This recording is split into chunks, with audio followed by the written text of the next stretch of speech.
আসসালামু আলাইকুম মুসলিম ভাই ও বোনেরা। আজকের আলোচনার বিষয় হইল তায়াম্মুমের বিবরণ বা যেগুলো কারণে তায়াম্মুম করা জায়েজ হয়।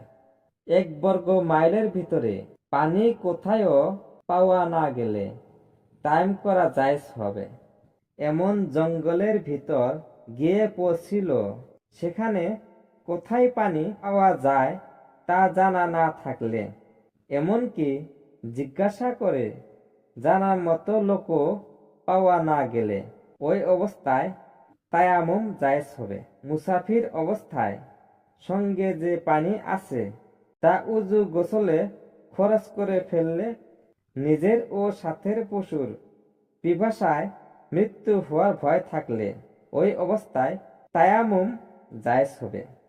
পানি যেখানে পাওয়া যায় সেখানে অথবা যাওয়ার রাস্তার কোনো ভয়ের কারণ থাকলে তায়াম্মুম জায়েজ হবে।